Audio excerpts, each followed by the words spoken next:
2023 Kia Sportage SX Prestige.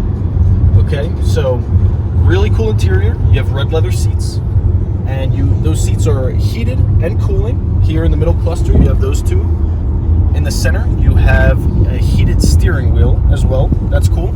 You have the pilot shift, kind of mimics an airplane. That's the heating, and that's the cooling of the seats.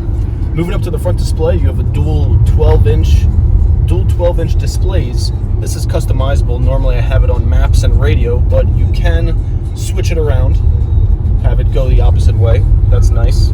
That's the main part. Yes. Looks very cool. This is the main part right here, with lots of different options for customization. That's really nice. Here in the center, I have a customizable cluster that shows the time of day according to the weather. If it's raining, it'll rain. That's nice. And yeah, if it's nighttime, it'll be dark. If it's sunset, it'll look nice. like sunset. If it's raining, if it's snowing, it'll reflect that. That's a nice little detail. Mm-hmm. So I'm about to shift lanes. Let me show you this cluster right here. So this is cool. So if I shift lanes like this, I put on my left blinker. Then instead of checking my blind spot, I have a camera. I have a 360 degree view. So I have a camera that peeks through my blind spot, so I don't have to turn my head. I can just see through this camera that, oh, no one's there. I'm good to merge. And then that's the same with you have the right side as well. And if there is someone and you turn on the blinker, then it starts making a sound, right? It starts making a beeping sound, yeah. It'll let you know. As well, there's lights on both of your mirrors, both of your side mirrors, that'll blink up if someone's in your blind spot. Mm-hmm. So, let's get to the cool part. Okay? Oh, hold on a second. And also, to use CarPlay, you need a cord. Yes, no wireless Apple Play. It has wireless Bluetooth audio, which is fine, but to use Apple Play, it has to be through the cord. And that's something that I know Kia and Hyundai are still dealing with. But besides that, you have one charger up here, you have another C-type charger up here, you have wireless charging right here. You can just lie your phone down, it'll charge. And then you have two C-type chargers in the back for anyone sitting in the back as well. Both seats are power adjustable. So the passenger seat is power adjustable too. This seat has 12-way adjustment, which is nice.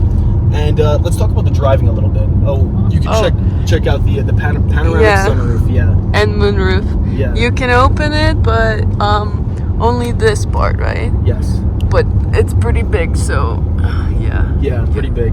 And the roof rack will hold up to 160 pounds. I think the dealer just gave us a deal, but SX Prestige, I don't know if all SX Prestiges come with the roof rack, but that's what we got with it.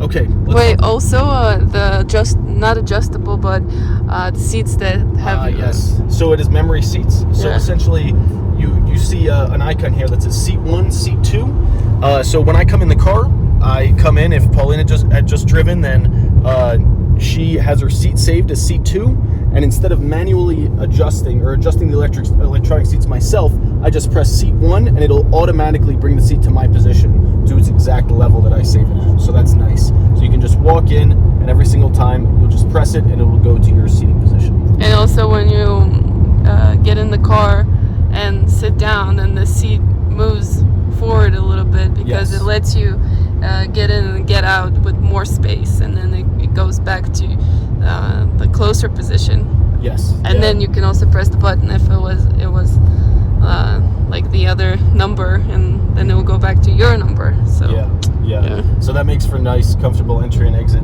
into the vehicle. What else can I tell you? Should I talk about the driving now? Yes. Okay. So the cool thing, and honestly, I hate to admit it, but we really didn't know about this. And but I don't think anyone knew because they don't really advertise it. It's a big surprise. I don't know why. I'm going to merge into the right lane. If you want to just check out this cluster again, if you want to get nice and close to it. So just again, I'm going to merge. Okay, there I see. No one's there. And I merge, and that's good. So, okay. In many previous Kia models, they had what was it called? Oh, shoot. I forget what it's called. Smart cruise control? No. So they had a lane assist that was essentially, it would keep you within the lane, but if you started going out, it would notify you or it would bounce you back into the lane. With this Kia, and other Kias have it as well, but it is lane keep assist. So lane keep assist is, see this button right here? It's a wheel in between the lanes, and you just press press that, and then all of a sudden this green line will populate on your screen. And then what that means is it's essentially self-driving, self-highway driving. Yeah. So I can just You don't have to keep your hands on the wheel. Yeah, you straight up don't have to keep your hands on the wheel. If you're going, straight, reasonably, and even with curves, the wheel will turn with curves. We're not driving on a perfectly straight road right now, and there are bumps and everything. As you can see, the wheel is adjusting itself to keep me in the middle of the lane, but I don't have to keep my hands on the wheel at all. And I'm pretty sure that comes with all the 2023 Kia Sportage models. But I believe only with the SX or SX Prestige and up, it has another option as well. Or it has an additional feature. So that makes it fully... That makes it fully, like, hands off. So this is hands off. Hands off and feet off. Feet off. Okay. Okay, so as you can see, we're going... What it's doing, the lane keeping assist, it's tracking the lanes on each side. So you still have to be careful. If there's an absence of a lane, then it could turn off. So, I still have to keep my eyes on the road and my eyes here. But there's smart cruise control. So it's cruise control. I just press this button. I'm going 54. So now I'm going 53. Hold on. So the button was this one right here. Now I'm coming to a red light, so I'm going to slow down. I have to manually brake myself because there's not a car in front of me right now. But the point of smart cruise control is it will automatically slow your speed down if it senses a car right in front of you. Okay, so now there's a green light now. I can speed up and I can press this button to reactivate cruise control, and it's gonna automatically accelerate for me. And go back to the set speed, right? Yeah, and go back to the set speed. I have a particular setting on that it will track the current speed, and it'll automatically give me the option to adjust to it, to adjust to that speed. And so right now we have both the lane keep assist, which is the green one, right? Yes. The green line there. The green line. It's on, and then we have the purple one. That means it actually means that it's the front car. That it sees the car in front of us. Yeah. And that it will brake if we come too close, but basically the car is driving on its own. Yeah, the car is driving on its own. So through this feature, you can go no hands and no feet, which, I mean, it makes a huge difference, especially on a large road trip. I mean, I can just feel myself. I'm concentrating less. I mean, I'm burning less calories. I'm able to just pay attention to the road, but the car really does. And most your of the work hands and your arms don't get tired at all. Yeah, your hands and your arms don't get tired. My foot is off the gas right now. So I can just demonstrate for you this smart cruise control. So this is the option to speed up, slow down by increments of 1 mile per hour. So you would do this one. So it says what your smart cruise control is set at right now. I'll set it to 65.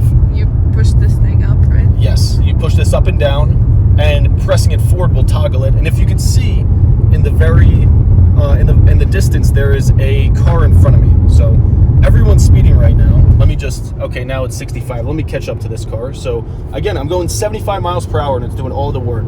There's not really any speed limit. I've gone up to 85. I've gone almost 90 miles an hour while doing like none of the work myself, which has been absolutely spectacular. So as you can see now, it senses the car in front of us. I'm set to 76 miles an hour right now, but it senses the car and it has me down at 73 miles an hour. So it's automatically tracking the car in front of me. Yeah, so this is the actual speed and this is the set speed, right? That's the speed that you want to go with. That's the speed limit, and that's the speed that it's going with. And it's going slower than 76 because if it was going 76, then we'll come too close to this car. Exactly. And it's a smart car. It knows to not go too close. Yeah, exactly. So I have it set as 76, but it's only going 70 right now to keep a safe distance. Now, this button right here, this can toggle the distance setting to keep me closer or further to the car in front of me. Yeah. I don't really use that much. So there's 4 different settings. Let's take a look at this purple line. This purple line, it's on setting 4 right now. So I press it once. Now it's at distance 3. So distance 3 now, it'll speed me up and it'll basically track me to be closer to the car in front of me. So I can move this all the way to distance 1. And distance 1 is when you're as close as possible to the car in front of me. But it's still not that close. Yeah, it's still not that. Still really safe. Yeah, normally on the highway, just out of abundance of safety, I stay on setting 3 and 4, and on main roads, local roads, I do 2 and 3. Yeah, so right now we're at what? Right now we're at 1. Yeah, so. And look, so right now we're coming up to a border control point, and I'm set on 76 miles an hour right now. But look, it sees the car slowing down in front of me. It's tracking the car. I'm not pressing anything right now, and it's slowing down all on its own. Speed is going down. Yeah, I'm at 45 right now. So let's just keep going. Now it'll probably turn. My lane keep assist will probably turn off as we have to merge off the road. But my smart cruise control will stay on. And with the car ahead of me, it's gonna go all the way to braking right now. So yeah, the lane keep assist. Oh well, it's back on again. It sees the new lane, so it'll steer like that. Yeah, and I don't have to do anything. It's just gonna stop on its own right in front of this car, brake on its own, start on its own. And here it even shows this car that's in front of us that we're really close. Yeah, it shows it. Yep.